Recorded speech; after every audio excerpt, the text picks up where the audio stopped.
Facebook থেকে Instagram সব জায়গাতেই সবাই এখন ইনফ্লুয়েন্সার, আর ইনফ্লুয়েন্সার মানেই টাকার খেলা। কেউ সুপ্রা, কেউ ল্যাম্বরগিনি, আবার কেউ মাজদা RX-8 চালাচ্ছে। এত সব বড় বড় স্পোর্টস কার, লাখ টাকার খেলা, খুব অল্প বয়স, আর এত সাকসেসফুল লাইফস্টাইল। কি নেই এসব ইনফ্লুয়েন্সারদের কাছে? অনেকের কাছে এ যেন অধরা এক স্বপ্ন, something that every young person desires. तो माने चाहते हैं एल्विस कि 4 जने कहे भाई एल्विस सर तो 1000 करोड़ के आदमी हो गए। एज एन इन्फ्लुएंसर इतना पैसा कमाया ना मैंने, साला MBA बैंक स्टार्टअप कभी कहीं इतना पैसा नहीं कमाया। ভাই সাউন্ডটা একটু বেশি তাই না? ল্যাম্বরগিনি তো ঘুম আসবে তোমাদের। তো যাচ্ছি বাংলাদেশের first iPhone 16 pro max user. আমি এখন এই টাকা দিয়ে মোবাইল নিব। আরে আইফোন দেখে যারা জ্বলতেছে, প্রথম আমি আইফোন 16 প্রো ম্যাক্স কিনছি। তোমরা 16 প্রো ম্যাক্স কিনতে পারবা না। অন্যদিকে বাংলাদেশে 25 বছরের নিচে তরুণদের মধ্যে বেকারত্বের হার প্রায় 30%।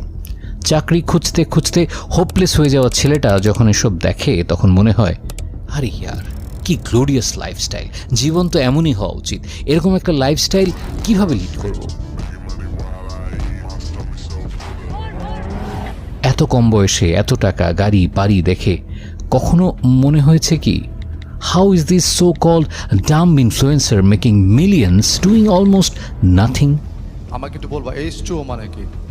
H2O তার একটা রেস্টুরেন্ট আছে। হ্যাঁ, H2O ধানমন্ডিতে। নাম আমরা জানি, কিন্তু H2 মানে পানি আমরা সেটা জানি না। Very sad. আর মান্থলি স্যালারি কত? তখন সে বলছে 20K। আমি বলছি আমি কিন্তু আপনার পুরা মাসের টাকাটা এখানে একটা ভিডিও করে নিয়ে যাচ্ছি, তা আপনাকে রেসপেক্ট দেওয়া উচিত আমাকে। তো একদিনের সর্বোচ্চ পারিশ্রমিক কত? 1.5 লাখ টাকা ইনকাম হয়েছে আলহামদুলিল্লাহ, সবকিছু মিলিয়ে। How are they living a luxurious lifestyle that so many Bangladeshi people can only dream of? আপনি তো আসলে বেশি কিছু দেখান না।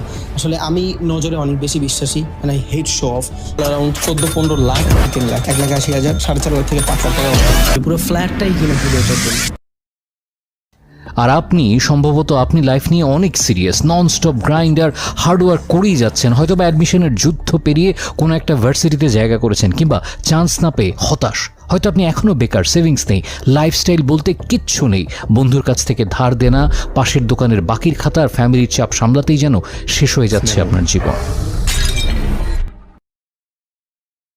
ওয়েলথ, গেটিং রিচ, আপনার কাছে সব যেন অনেক দূরের স্বপ্ন।